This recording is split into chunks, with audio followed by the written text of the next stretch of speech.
নমস্কাৰ বন্ধুসকল, মই অমৰ ৰয় আৰু আপোনালোকে চাই আছে আপস্কিল নৰ্থ ইষ্ট। আজিৰ ছেশ্যনত আমি যোনটো AO ক্লাছেছ চলি আছিল তাকে আগবঢ়াই লৈ যাম। আৰু আজিৰ যোনটো ছেশ্যন আছে ইয়াত আমি এটা নতুন চেপ্টাৰ চাম, নতুন এটা অধ্যায় আমি চাম। চেপ্টাৰটোৰ নাম হ'ল hire purchase and instalment purchase accounting. So' last যোনটো ছেশ্যন আছিল সেই ছেশ্যনটোলৈকে আমি পাৰ্টনাৰশ্বিপ একাউণ্টিং কমপ্লিট কৰিছিলোঁ। পাৰ্টনাৰশ্বিপ একাউণ্টিঙৰ যিবিলাক থিয়ৰী কনচেপ্টছ আছিল সেইবিলাক আমি কমপ্লিট কৰিছিলোঁ, শেষ কৰিছিলোঁ। চ' এতিয়া আমি যোনটো আছে আমি কি চাম, এতিয়া আমি hire purchase and instalment purchase system বুলি ক'ম। পোনপ্ৰথমতে হায়াৰ পাৰ্চেছ বা ইনষ্টলমেণ্ট পাৰ্চেছ বুলিলে আমি কি বুজোঁ। চ' আমি নোটছকেইটা ওলাই ল'ম আমাৰ। চ' এইটো আছিল নোটছটো। জাষ্ট এ ছেকেণ্ড।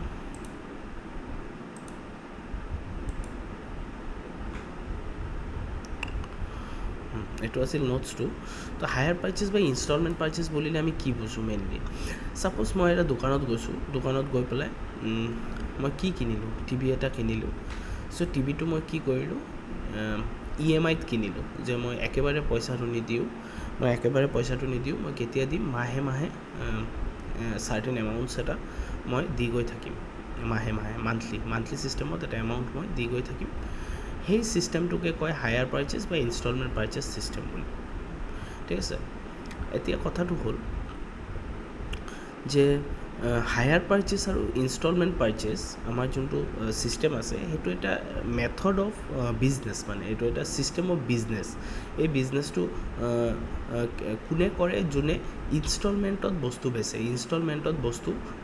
বা ইনষ্টলমেণ্টত বস্তু যোনে কিনিব বিচাৰে, তেওঁলোকৰ মাজত যেতিয়া এটা ট্ৰেনজেকশ্যন হয়, যেতিয়া এটা লেনদেন হয়, বিনিময় হয়, সেইটোকে আমি কি বুলি ক'ব পাৰোঁ, হায়াৰ পাৰ্চেছ বা ইনষ্টলমেণ্ট পাৰ্চেছ ছিষ্টেম। এতিয়া কোনো এটা ট্ৰেনজেকশ্যন হায়াৰ পাৰ্চেছত হৈছে বা ইনষ্টলমেণ্ট পাৰ্চেছত হৈছে, সেই কথাটো আমি কেনেকৈ বুজি পাম। ঠিক আছে, কেনেকৈ বুজি পাম। চ' কিছুমান পইণ্টছ দিয়া আছে, সেই পইণ্টছখিনি আমি পঢ়িলে বুজি পাম যে আমি সেইটো কেনেকৈ নিৰ্ধাৰিত কৰিম যে এইটো হায়াৰ পাৰ্চেছ ছিষ্টেমত বেচা কিনা হৈছে নে ইনষ্টলমেণ্ট পাৰ্চেছত বেচা কিনা হৈছে। ঠিক আছে, যেতিয়া কি হয় হায়াৰ পাৰ্চেছ ছিষ্টেম মিনছ এ ট্ৰেনজেকশ্যন আৰু ফলোয়িং কণ্ডিশ্যন, সেই কণ্ডিশ্যনখিনি থাকিব লাগিব, তেতিয়া আমি তাক কি বুলি ক'ম, হায়াৰ পাৰ্চেছ ছিষ্টেম বুলি ক'ম। ঠিক আছে, the purchaser has the right to use the goods delivered. ঠিক আছে, যে পাৰ্চেচাৰৰ তাত কি অধিকাৰ থাকিব লাগিব, পাৰ্চেচাৰৰ তাত মানে যোনে কিনিছে সেই কিনা মানুহজনৰ তাত এটা অধিকাৰ থাকিব লাগিব যে তেওঁ যোনটো বস্তু কিনিছে ইনষ্টলমেণ্টত বা EMIত, সেইটো বস্তু তেওঁ ব্যৱহাৰ কৰিব লাগিব, মানে তেওঁ ব্যৱহাৰ কৰিব পাৰিব, তেনেকৈ এটা চুক্তি থাকিব লাগিব দুইজনৰ মাজত। ঠিক আছে, তেওঁ ব্যৱহাৰ কৰিব পাৰিব। ঠিক আছে, এইটো এই যোনটো ছিষ্টেম আছে হায়াৰ পাৰ্চেছ, সেই হায়াৰ পাৰ্চেছ ছিষ্টেমটো বেচিকেলি এটা বাকীত কিনা বেচাৰ দৰে, যাৰ পে'মেণ্টটো আমি কি কৰোঁ, মাহেকীয়াকৈ মানে মান্থলি ছিষ্টেমত আমি কৰি গৈ থাকোঁ। জাষ্ট এ ছেকেণ্ড, মই চাৰ্জাৰটো লগাই দিওঁ।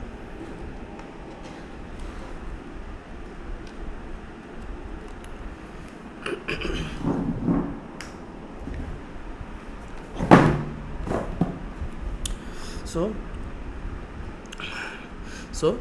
হায়াৰ পাৰ্চেছ ছিষ্টেম এইটো হ'ল কি, এটা বাকীত কিনা বেচাৰ দৰে, য'ত পে'মেণ্টটো কেতিয়া কৰা হয়, প্ৰত্যেক মাহৰ শেষত বা প্ৰত্যেক মাহৰ বিগিনিঙত, যেনেকৈ দুইজন মানুহৰ ভিতৰত চুক্তিটো থাকে তেনেকৈ হিচাপত পে'মেণ্টটো কৰা হয়। আমি বহুতে আজিকালি এইটো কমন ছিষ্টেম, য'ত বস্তু এটা আমি কি কৰোঁ, মানে মাহেকীয়া পে'মেণ্টত ক্ৰয় কৰোঁ, মানে পাৰ্চেছ কৰোঁ বা চেল কৰোঁ, তেনেকৈ এইটো এতিয়া বহুত কমন ছিষ্টেম। যেনেকৈ মেক্সিমাম মানুহে মোবাইল ফোনো আজিকালি EMIত লয়, বা বহুতে ফ্লিপকাৰ্টৰ পৰা বস্তু EMIত লয়। তো সেই ছিষ্টেমটোকে কি বুলি কোৱা হয়, হায়াৰ পাৰ্চেছ বা ইনষ্টলমেণ্ট পাৰ্চেছ ছিষ্টেম। আচ্ছা, ইয়াত যোনটো অধিকাৰ আছে, ঠিক আছে, মানে অ'নাৰশ্বিপ, মালিকৰ অধিকাৰ, মালিক হোৱাৰ অধিকাৰ যোনটো আছে, সেই মালিক হোৱাৰ অধিকাৰটো কেতিয়া হয়, যেতিয়া ক্ৰয় কৰাজনে, যোনে কিনিছে বস্তুটো, তেওঁ যেতিয়া একদম লাষ্টৰ ইনষ্টলমেণ্টটো পে'মেণ্ট কৰি দিয়ে, তেতিয়াহে তেওঁ মালিক হ'ব পাৰে। যেতিয়ালৈকে তেওঁ লাষ্টৰ ইনষ্টলমেণ্টটো পে'মেণ্ট নকৰে, তেতিয়ালৈকে তেওঁ মালিক নহয়, তেওঁ কি হয়, তেওঁ তাৰ মানে বাকীত কিনাৰ নিচিনাকেই বুজাই থাকে। তো এটা কুৱেশ্যন এক্সামত আহিব পাৰে যে এটা মানে ownership right hire purchase systemত ownership right কেতিয়া ট্ৰান্সফাৰ হয় যেতিয়া লাষ্ট ইনষ্টলমেণ্ট পে কৰে ঠিক আছে লাষ্ট ইনষ্টলমেণ্ট পে কৰে ঠিক আছে গতিকে ইয়াত সেই বস্তুটো তাৰপিছত নেক্সট ইয়াত কিছুমান আৰু কথা আছে যদি কোনো ইনষ্টলমেণ্ট পে'মেণ্ট নকৰে এইটো বেষ্ট এক্সাম্পল হ'ল গাড়ী আজিকালি চবে EMI-তে লয় ঠিক আছে যদি কোনো ইনষ্টলমেণ্ট পে'মেণ্ট নকৰাকৈ থাকি যায় বা ডিফল্ট হয় তেনেহ'লে এই গাড়ীৰ দোকানীজনে যোনজন শ্ব'ৰুম থাকে তেওঁৰ পৰা আহি গাড়ীটো কি কৰি লৈ যায় উঠাই পেলাই লৈ যায় ঠিক আছে উঠাই পেলাই কি কৰে লৈ যায় হ'ল উঠাই পেলাই লৈ যায় চ' এই অধিকাৰটো কাৰ তাত আছে যোনে বস্তুটো বিক্ৰী কৰিছে কি চিষ্টেমত বিক্ৰী কৰিছে হায়াৰ পাৰ্চেছ চিষ্টেমত বিক্ৰী কৰিছে তেওঁ তাৰ এইটো অধিকাৰ থাকে যে যদি যোনে কিনিছে কিনা মানুহজনে যদি কোনো ইনষ্টলমেণ্ট বা EMI পে'মেণ্ট নকৰে তেওঁ আহি পেলাই এই বেচা মানুহজনে আহি পেলাই তেওঁৰ বস্তুটো উভতাই লৈ যাব পাৰিব তেওঁৰ পৰা ঠিক আছে উভতাই লৈ যাব তেওঁৰ পৰা সেইকাৰণে ইয়াত এটা লাইন লিখা আছে চাওক হায়াৰ ভেণ্ডৰ কাক কয় যোনে বস্তুটো বেচিছে চ' ইয়াত দুটা পাৰ্টি থাকে এই ট্ৰেনজেকশ্যনটোত দুজন পাৰ্টি থাকিব এজন থাকিব হায়াৰ বায়াৰ কোন যোনে বস্তুটো কিনিছে এই চিষ্টেমটোত যোনে কিনিছে তেওঁক হায়াৰ বায়াৰ বুলি কোৱা হয় আৰু যোনে বেচিছে তেওঁক হায়াৰ ভেণ্ডৰ বুলি কোৱা হয় ইয়াত এটা লাইন লিখা আছে hire vendor continues to be the owner of the goods hire ভেণ্ডৰে কি হ'ব মানে বস্তুটোৰ মালিক তেতিয়ালৈকে হৈ থাকিব till the payment of last instalment যেতিয়ালৈকে লাষ্ট ইনষ্টলমেণ্টটো লাষ্ট EMI-টো পে'মেণ্ট নহ'ব তেতিয়ালৈকে তাৰ মালিকটো কোন থাকিব হায়াৰ ভেণ্ডৰ থাকিব যোনদিনাই লাষ্ট ইনষ্টলমেণ্টটো কোনে পে'মেণ্ট কৰি দিব হায়াৰ বায়াৰে পে'মেণ্ট কৰি দিব সেইদিনাই কি হ'ব তেওঁৰ সেই বস্তুটোৰ মালিক কোনে হৈ যাব সেই বস্তুটোৰ মালিক বা অধিকাৰ কাৰ তাত গুচি যাব সেই বস্তুটোৰ অধিকাৰ গুচি যাব যোনে বস্তুটো কিনিছে হায়াৰ বায়াৰৰ তাত যেতিয়ালৈকে তেওঁ পে'মেণ্ট নকৰে লাষ্ট ইনষ্টলমেণ্টটো তেতিয়ালৈকে এই অধিকাৰটো কাৰ তাত থাকিব এই মালিকৰ অধিকাৰটো কাৰ তাত থাকিব হায়াৰ ভেণ্ডৰ তাত থাকিব যোনে বেচিছে ঠিক আছে ইয়াত আৰু এটা কথা আছে if there is default in payment of any instalment the vendor will take away the goods from the possession of the purchaser যদি এনি ডিফল্ট হয় ইনষ্টলমেণ্ট কৰাত যদি কোনো ডিফল্ট হয় তেনেহ'লে কাৰ তাত অধিকাৰ থাকে হায়াৰ ভেণ্ডৰৰ তাত অধিকাৰ থাকে সেই বস্তুটো উভতাই লৈ যোৱাৰ অধিকাৰ থাকে কাৰ পৰা হায়াৰ বায়াৰৰ পৰা ঠিক আছে আচ্ছা চ' ইয়াত দুজন পাৰ্টি থাকে হ'ল আচ্ছা ইয়াত এটা কথা আছিল আপুনি সদায় চাব এটা বস্তু যে যেতিয়া এটা হায়াৰ পাৰ্চেছ বা ইনষ্টলমেণ্ট পাৰ্চেছ ট্ৰেনজেকশ্যন হয় যেতিয়া এটা হায়াৰ পাৰ্চেছ বা ইনষ্টলমেণ্ট পাৰ্চেছ ট্ৰেনজেকশ্যন হয় সেই ট্ৰেনজেকশ্যনটো বা আমি এইটো ছিম্প্লিফাইড টাৰ্মছত ক'ব পাৰোঁ যে যেতিয়া কোনো ট্ৰেনজেকশ্যন হয় দুইজনৰ মাজতে on the basis of EMI basis EMI মানে ইজি মান্থলি ইনষ্টলমেণ্ট ঠিক আছে ইজি মান্থলি ইনষ্টলমেণ্ট বেচিছত যেতিয়া কোনো ট্ৰেনজেকশ্যন হয় বা লেনদেন হয় দুইজন পাৰ্টিৰ মাজত দুইজন মানুহৰ মাজত বা দুইজন লোকৰ মাজত যেতিয়া সেই ট্ৰেনজেকশ্যনটো হয় তেতিয়া যোনজন মানুহে কিনিছে তেওঁ যদি পে'মেণ্ট কৰি আছে তেওঁ যদি মানে পইচা দি আছে সেই পইচাটো যিটো তাৰ মাৰ্কেট প্ৰাইচ মানে তাৰ যিটো বজাৰৰ দাম আছে কিনা বেচাৰ নৰ্মেল দাম আছে সেই দামতকৈ সদায় বেছি দাম দিব লগা হয় সদায় এক্সেছ প্ৰাইচ দিব লগা হয় ঠিক আছে কিয় এক্সেছ প্ৰাইচ দিব লগা হয় কাৰণ ইয়াত যোনটো EMI-টো লয় সেই EMI-ত দুটা কম্পনেণ্ট থাকে এটা হ'ল কেছ প্ৰাইচ আৰু এটা কম্পনেণ্ট থাকে আপোনাৰ ইণ্টাৰেষ্ট নাথাকিলে ইণ্টাৰেষ্ট নহ'লে কোনজন মানুহে এনেকৈ বেচিব বস্তুটো বেলেগ এজন মানুহে কোনোবাই কিনি পেলাই লৈ গ'ল তেওঁ পে'মেণ্টটো আধাকৈ দিব 2 দিন পিছে দিব চ' এইটো কিয় দিয়ে কাৰণ তাত এটা ইণ্টাৰেষ্ট কম্পনেণ্ট এড কৰি দিয়ে যে ঠিক আছে মই 1 মাহ পিছত দিম মই দিবলগীয়া আছিল 10,000 টকা মই ইণ্টাৰেষ্ট 500 টকা দিম তো ইণ্টাৰেষ্ট 10,500 টকা ইণ্টাৰেষ্ট মিলাই পেলাই মই 1 মাহ পিছত পইচাটো দিম চ' তাত এটা হিডেন এটা ইনকাম থাকে সেই হিডেন ইনকামটোক কি বুলি কোৱা হয় প্ৰফিটটো থাকেই প্ৰফিটটো বস্তু যিকোনো বস্তু এটা কিনা দামতকৈ বেচা দাম বেছি হ'লে সেইটো প্ৰফিট হয় সেই প্ৰফিট কম্পনেণ্টটোতো থাকিবই লগতে তাত আৰু এটা হিডেন ইনকাম থাকে তাক সেই হিডেন ইনকামটোক কি বুলি কোৱা হয় ইণ্টাৰেষ্ট বুলি কোৱা হয় ঠিক আছে আচ্ছা তাৰপিছত ইয়াত এটা ডিফাৰেঞ্চ দিয়া আছে যে দুজন মানে হায়াৰ পাৰ্চেছ আৰু ইনষ্টলমেণ্ট পাৰ্চেছ ভিতৰত কি ডিফাৰেঞ্চ তো হায়াৰ পাৰ্চেছত মই ক'লোঁ যোনদিনা লাষ্ট ইনষ্টলমেণ্ট কোনে হায়াৰ বায়াৰে যোনদিনা লাষ্ট ইনষ্টলমেণ্ট পে' কৰিব সেইদিনা মালিকৰ অধিকাৰটো হায়াৰ ভেণ্ডৰৰ পৰা হায়াৰ বায়াৰৰ তাত গুচি যাব কিন্তু ইনষ্টলমেণ্ট পাৰ্চেছত তেনেকুৱা নহয় ইনষ্টলমেণ্ট পাৰ্চেছত কি হয় যোনদিনা বস্তুটো ডেলিভাৰী কৰিব যোনদিনা মানুহজনক বস্তুটো দি দিয়া হ'ব যে আপুনি আজিৰ পৰা বস্তুটো ব্যৱহাৰ কৰক সেইদিনাই মালিকৰ অধিকাৰটো কাৰ তাত গুচি যাব হায়াৰ ভেণ্ডৰৰ তাত গুচি যাব এনেকুৱা হ'লে কি হ'ব হায়াৰ বায়াৰ যোনটো আছিলে সেই কেছটোত কি হৈছিল হায়াৰ পাৰ্চেজ যোনটো ছিষ্টেম আছিল সেই কেছটোত কি হৈছিল যদি কোনো এটা ইনষ্টলমেণ্ট দিবলৈ ফেইল কৰে কোনে ফেইল কৰে হায়াৰ ভেণ্ডৰে যদি ফেইল কৰে তেনেহ'লে হায়াৰ বায়াৰে সেই বস্তুটো উভতাই লৈ যাব পাৰিছিল কিন্তু ইনষ্টলমেণ্ট পাৰ্চেছত ইনষ্টলমেণ্ট পাৰ্চেছ ছিষ্টেমত সেই কণ্ডিশ্যনটো নাই কাৰণ কিয় মালিকৰ অধিকাৰটো যোনদিনা বস্তুটো ডেলিভাৰ দিয়ে সেইদিনাই কি হয় মালিকৰ অধিকাৰটো হায়াৰ বায়াৰৰ পৰা হায়াৰ ভেণ্ডৰলৈ ট্ৰান্সফাৰ হৈ যায় ঠিক আছে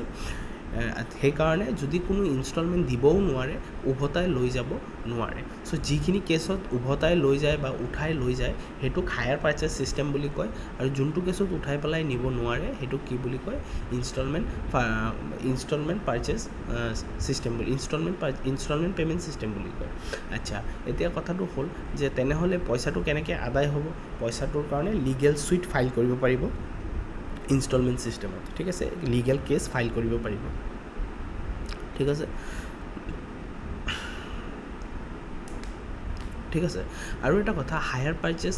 যিবিলাক ট্ৰেনজেকশ্যন আছে তাত হায়াৰ পাৰ্চেছ এক্ট এপ্লাই হয় কিন্তু যিবিলাক ইনষ্টলমেণ্ট পে'মেণ্ট ছিষ্টেম আছে তাতে কি এক্ট এপ্লাই হয় sale of good act apply হয় sale of good act apply হয় ঠিক আছে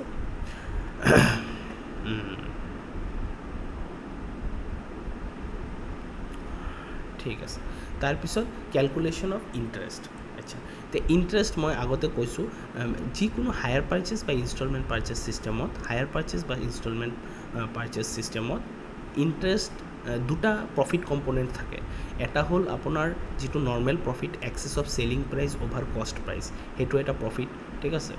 আচ্ছা আৰু এটা কম্পনেণ্ট থাকে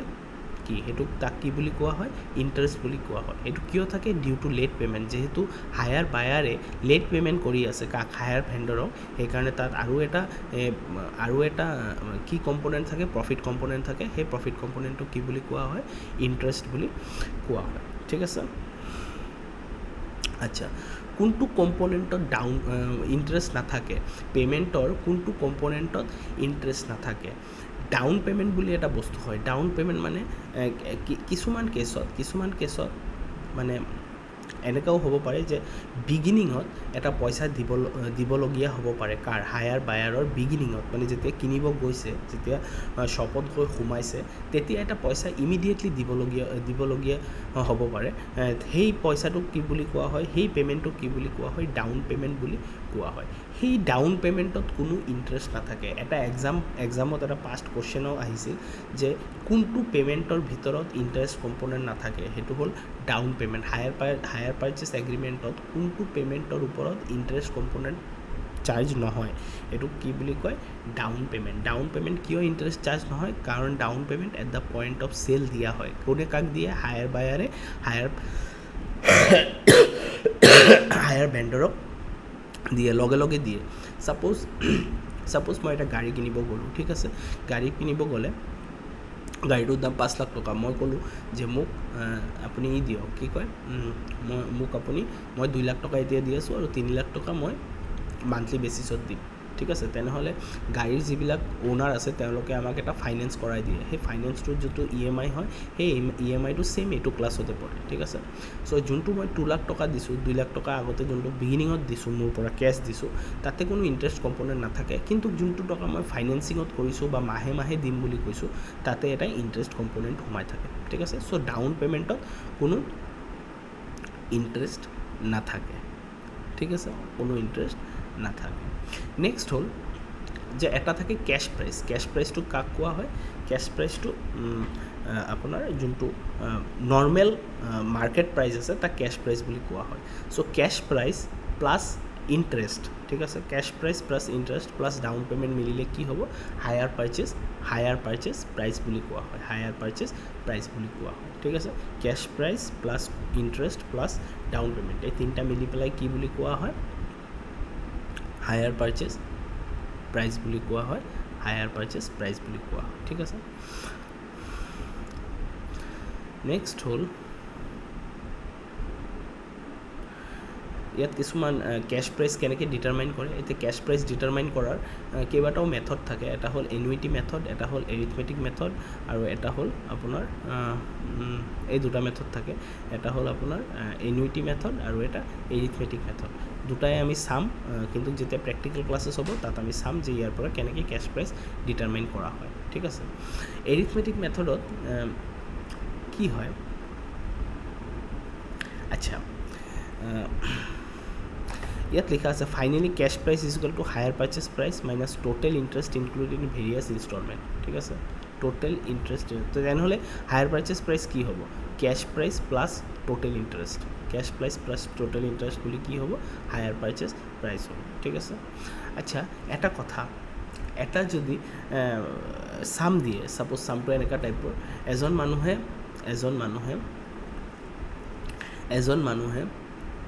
মানুহে ইন্টাৰেষ্ট দি আছে সৰি ইএমআই দি আছে 5000 টকা ঠিক আছে এজন মানুহে ইএমআই দি আছে 5000 रुपीस তাত ইন্টাৰেষ্ট ইনক্লুডেড আছে 10% তেনেহলে সেই 5000 रुपीसত ক্যাশ প্ৰাইচ কিমান আছে আৰু লগতে ইন্টাৰেষ্ট পোৰ্শন কিমান আছে যদি এনেকৈ ক্যালকুলেট কৰিব দিয়ে তেনেহলে আপোনালোকে কেনেকৈ ক্যালকুলেট কৰিব সাপোজ মই আকৌ কৈছো এজন মানুহে ইএমআই দি আছে 5000 रुपीस আৰু সেই 5000 रुपीस টো কি ইনক্লুড কৰা আছে 10% ইন্টাৰেষ্ট ইনক্লুড কৰা আছে ঠিক আছে এতিয়া কোৱেশ্চনটো খুদিছে যে এই ট্ৰানজাকচনটো ইএমআই ক্যাশ প্ৰাইচ কিমান আছে আৰু ইন্টাৰেষ্ট কিমান আছে আপোনালোকে কেনেকৈ ডিটাৰমাইন কৰিব পজ কৰি লওক ভিডিওটো আৰু ক্যালকুলেট কৰিব ট্ৰাই কৰক মই কৈ আছো যেতিয়া কোনো এমাউন্ট ইএমআই হয় ইএমআই যেতিয়া হয় সেই ইএমআই টোত কি এড কৰা থাকে ইন্টাৰেষ্ট এড কৰা থাকে ঠিক আছে সো হে 5000 যে মই কৈছো এক্সাম্পলটো হে এক্সাম্পলটো 5000 যে মই কৈছো হে 5000 ত আপোনাৰ ইন্টাৰেষ্টটো ইনক্লুডেড আছে সেই কাৰণে আমাক কোৱেশ্চনত খুদিছে যে ইন্টাৰেষ্ট কিমান হ'ব আৰু ইএমআই কিমান হ'ব ঠিক আছে তো তাত ইন্টাৰেষ্ট ইনক্লুড আছে যেতিয়া কোনো এমাউন্টত ইন্টাৰেষ্ট ইনক্লুড হ'ব তেনেহলে আমি তাৰ পৰা ইন্টাৰেষ্ট কম্পোনেন্টটো কেনেকৈ উলিয়াম সো হেতু হ'ব 5000 ইনটু 10% ইন্টাৰেষ্ট আছিল তো 10 ডিভাইডেড বাই 110 যদি 20% থাকিলে হয় তেনেহলে 120 ঠিক আছে যদি আমি এই ফৰ্মুলাটো পুট কৰো তেনেহলে ইয়াৰ পৰা এটো ক্যালকুলেশন কৰাৰ পিছত যেটো ফিগাৰ ওলাব হেতু ইন্টাৰেষ্ট আৰু টোটেল এমাউন্টৰ পৰা যেতিয়া আমি ইন্টাৰেষ্টটো মাইনাস কৰি দিম তাক আমি কি বুলি কম ক্যাশ প্ৰাইচ ঠিক আছে হেতুৱে ইয়াত লিখিছে যে ইন্টাৰেষ্ট যে amount of installment into rate of interest divided by 100 plus interest ঠিক আছে যদি মই আকৌ এক্সাম্পলটো কৈছো যদি এটা পেমেন্ট ইএমআই পেমেন্ট হৈছে ইজি মান্থলি ইনস্টলমেন্ট পেমেন্ট হৈছে 5000 रुपीस এই 5000 रुपीस টোত কোৱেশ্চনত কৈছে যে 5000 रुपीस টো 10% ইন্টাৰেষ্ট ইনক্লুড হৈ আছে তেনেহলে আপুনি ডিটাৰমাইন কৰক তাত ইন্টাৰেষ্ট কিমান আছে আৰু ক্যাশ প্ৰাইচ কিমান আছে ডিটাৰমাইন কৰিব দিছে কোৱেশ্চনটো এনেকৈ দিছে সো আমি তাৰ পৰা কেনেকৈ উলিয়াম যেহেতু ইএমআই কৈছে সেই ইএমআই টো কি সেই ইএমআই মানে আপোনাৰ ক্যাশ প্ৰাইচ প্লাস ইন্টাৰেষ্ট হেতু ইএমআই বুলি কোৱা হয় সো তাত ক্যাশ প্ৰাইচও আছে ইন্টাৰেষ্টও আছে এতিয়া য'ত ইন্টাৰেষ্ট যোনটো এমাউন্টত ইন্টাৰেষ্ট কম্পোনেন্ট ইনক্লুড থাকে তাৰ পৰা যদি মই ইন্টাৰেষ্টটো সেপাৰেট কৰিব লাগে তেনেহলে আমি কি ফৰ্মুলা মাৰিম 5000 into 100 5000 into 10 divided by 100 plus 10 110 তার এই ক্যালকুলেশনটো কৰি যেটো ফিগাৰ আহিব তাক আমি ইন্টাৰেষ্ট বুলি কম আৰু টোটাল যেটো 5000 আহিছে এই 5000 ৰ পৰা যেতিয়া আমি ইন্টাৰেষ্ট পোৰ্শনটো মাইনাস কৰিম যোনটো ফিগাৰ আহিব সেই ফিগাৰটোক আমি কি বুলি কম ক্যাশ প্ৰাইচ বুলি কম ঠিক আছে সো এটো আছিল আমাৰ এটা এমাউন্টৰ পৰা ক্যাশ প্ৰাইচ আৰু ইন্টাৰেষ্ট কেনেকৈ সেপাৰেট কৰিব লাগে যদি আমাক কয় যে এটা পেমেন্ট হৈছে ক্যাশ প্ৰাইচ পেমেন্টটো হল cash price not EMI cash price payment হৈছে 10000 তাত 10% ইন্টাৰেষ্ট হয় তেনেহলে আমি কেনেকৈ ওলাম তেতিয়া তো আমি simple 10000 into 10% that is 1000 rupees এটোৰ ইন্টাৰেষ্ট হয় বাট যদি ৰিভাৰ্স কেস হয় যদি এমাউন্টটো ইএমআই ইন্টাৰেষ্টটো ইনক্লুড থাকে তেতিয়া মই ৰেট ডিভাইডেড বাই 100 প্লাস ৰেট কৰি তাৰ পৰা আমি ইন্টাৰেষ্ট কম্পোনেন্টটো সেপাৰেট কৰিম ঠিক আছে এতিয়া হল একাউন্টিং দুইজন পাৰ্টি থাকে যেহেতু দুইজনৰ বুকছত এটো একাউন্টিং হ'ব দুইজনৰ হিসাবৰ বহিত এটো কি হ'ব একাউন্টিংটো কৰা হ'ব গণনাটো কৰা হ'ব ঠিক আছে আচ্ছা, ইয়াত হায়াৰ পাৰ্চেছ চিষ্টেমত দুটা হায়াৰ পাৰ্চেছাৰৰ বুকছত দুটা মেথডত একাউণ্টিং কৰিব পাৰি। এটা মেথড হ'ল এছেট একুৰেল মেথড, ঠিক আছে, আৰু এটা মেথড হ'ল টোটেল এছেট ভেলু মেথড, ঠিক আছে। হায়াৰ এছেট একুৰেল মেথডত কি হয়, এছেট একুৰেল মেথডত জেনেৰেলি কি হয়, এছেট একুৰেল মেথডত এইটো ধৰা হয়, এইটো এজিউম কৰা হয় যে এজন বায়াৰে যিমানখিনি পইচা দিছে সেই বায়াৰজন সিমানখিনি এছেটৰহে মালিক, বাকী মালিকটো যোন চেলাৰ, যোনটো পৰ্চনৰ এতিয়ালৈকে কোনো পইচা দিয়া হোৱা নাই তাৰ মেইন মালিকটো হয় চেলাৰ, বা যোনটো পৰ্চনৰ পইচা দিয়া হৈছে তাৰ মালিক কোনজন হয়, হায়াৰ বায়াৰ, ঠিক আছে। চ' এইটো হ'ল এছেট একুৰেল মেথড, ঠিক আছে। তো তাৰ যোনটো মালিকৰ অধিকাৰ, সেই মালিকৰ অধিকাৰটো কেতিয়া ট্ৰান্সফাৰ হ'ব, যোনদিনা কি হ'ব, তেওঁ ইনষ্টলমেণ্ট পে'মেণ্ট কৰিব, যোনদিনা তেওঁ লাষ্ট ইনষ্টলমেণ্ট পে'মেণ্ট কৰি দিব। এতিয়া on taking delivery of asset, ঠিক আছে, on taking delivery of asset no' entry, on taking delivery of asset no' entry সেইকাৰণে কাৰণ সেইদিনা মালিকৰ অধিকাৰ যোৱা নাই, সেইকাৰণে আমাৰ কোনো এণ্ট্ৰি নহয়, ঠিক আছে। মালিকৰ অধিকাৰটো গ'লেহে এণ্ট্ৰিটো হ'ব, অ'কে। এনেকৈ এতিয়া আমি যেতিয়া কি কৰিম, জাৰ্নেল এণ্ট্ৰি কৰিম, আপোনালোকক এক্সামত এনেকৈ নাহে যে এটা জাৰ্নেল এণ্ট্ৰি লিখি দিওঁ, আপোনাক এনেকৈ আহিব যে on delivery of goods in the books of hire purchaser under asset accrual method which account is to be debited, ঠিক আছে। In case of on the event of delivery of goods under hire purchase system, in the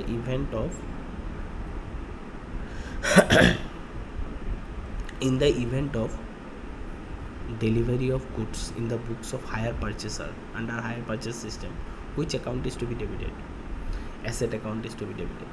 কাৰণ মই কৈছিলোঁ higher পাৰ্চেছাৰে যোনদিনা EMI payment কৰিব সিমানখিনি EMIৰ কাৰণে তেওঁ কি হ'ব, মালিক হ'ব, ইমানখিনি পে'মেণ্টৰ কাৰণে তেওঁ মালিক হ'ব, সেইকাৰণে ইয়াত এছেট একাউণ্ট ডেবিট কৰিছে। So' asset account is to be debited. So' আপুনি যেতিয়া যোনটো বুকছৰ পৰাই পঢ়ে, যেতিয়া জাৰ্নেল এণ্ট্ৰি এটা পঢ়িব এক্সামৰ কাৰণে এনেকৈ পঢ়িব, অন পে'মেণ্ট অফ ইনষ্টলমেণ্ট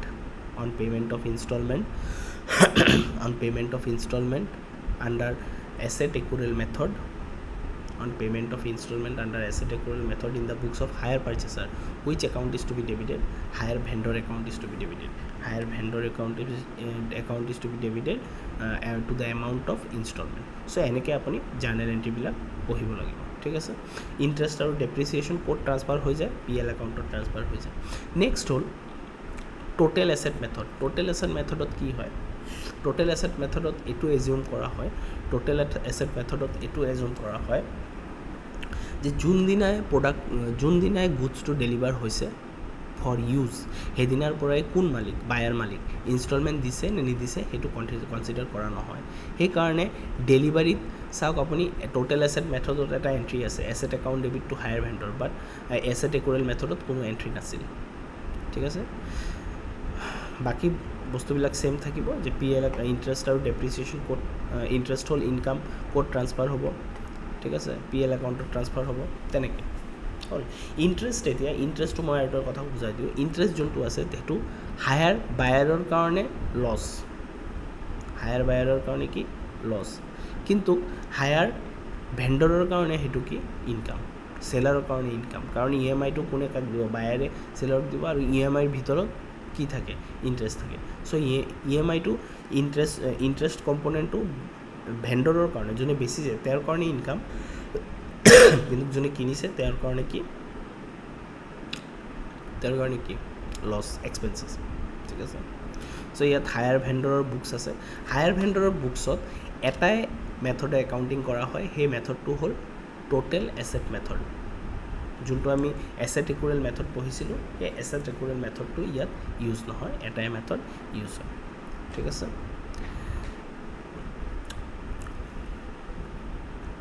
আৰু এটা কথা আছে ইয়াত ডেপ্ৰিচিয়েশ্যন, ঠিক আছে, ডেপ্ৰিচিয়েশ্যন, এক ছেকেণ্ড,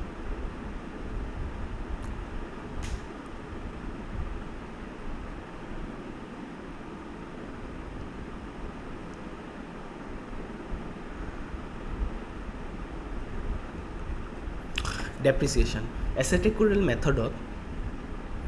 যিমানখিনি